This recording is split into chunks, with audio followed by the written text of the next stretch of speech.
Assalamualaikum warahmatullahi wabarakatuh. Kembali lagi bersama kami ya di podcast PT Bintang Karya Sarana. Halo Great People.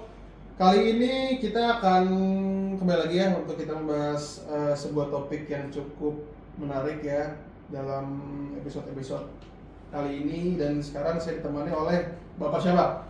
Dengan Aris Wicaksono Mas. Dengan Pak Aris. Sebagai apa Pak jabatannya? Di PT Bintang itu sebagai PSI operasional. PSI operasional. Oke, pas banget kali ini kita akan membahas Faris tentang gimana caranya meningkatkan kualitas SDM terutama sumber daya manusia di perusahaan outsourcing beserta perannya seperti apa. Baik. Begitu. Oke, kita lanjut ya ke pertanyaan pertama.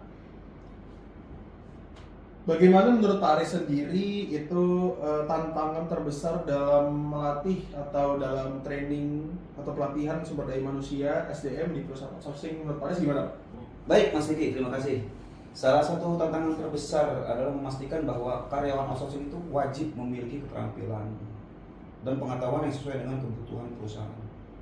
Selain itu, kita juga perlu memastikan bahwa mereka itu dapat beradaptasi dengan budaya dan nilai perusahaan tersebut. Berarti memang keterampilan ini terutama dalam beradaptasi dengan budaya atau culture perusahaan itu lumayan penting ya Pak ya? Ya, sangat begitu penting Mas. Untuk lebih bisa beradaptasi lebih Ya, gitu ya. betul. Oke, lanjut ya, kita lanjut ke pertanyaan selanjutnya. Oke, menurut Pak Aris sendiri bagaimana kita cara meningkatkan kualitas dalam SDM-nya di perusahaan outsourcing itu gimana dalam meningkatkan kualitas menurut Pak Baik, Aris? biasanya itu kami melakukan beberapa hal Mas Diki. Salah satunya itu ya seperti pelatihan reguler, coaching dari SDM tersebut, dan memonitoring segala bentuk kegiatan yang ada memang di area.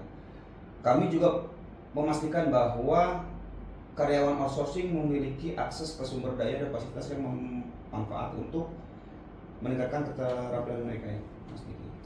Oke, biasanya Pak Aris kalau memonitoring para sumber daya manusianya atau orang-orangnya gimana Pak? Nah, itu sangat menarik Mas Diki.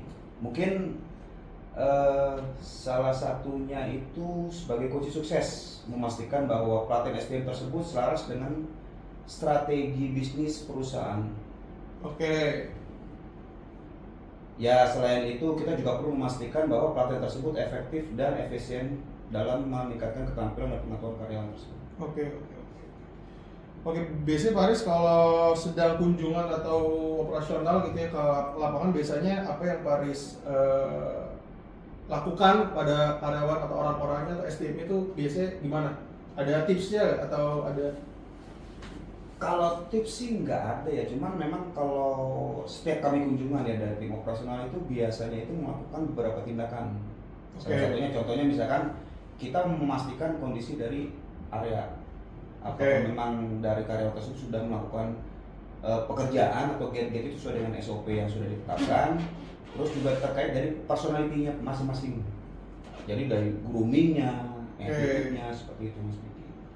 Berarti ibaratnya ada pengecekan juga ya Pak ya? Betul Mas Diki. Oke.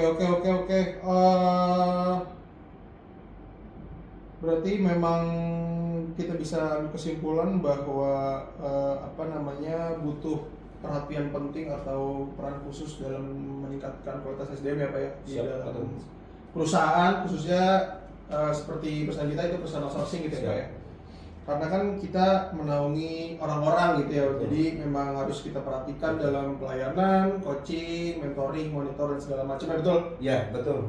Oke, terima kasih Pak Aris sudah menemani podcast yang singkat ini, nggak apa-apa. Kita berbagi ilmu, berbagi tips juga Pak Aris. Jangan lupa buat teman-teman Great People untuk follow, share, subscribe channel YouTube PT Bintang Karya Sarana untuk bisa tahu updatean video-video kami selanjutnya. Oke, kondisinya cukup. Terima kasih. Assalamualaikum warahmatullahi wabarakatuh. Bye.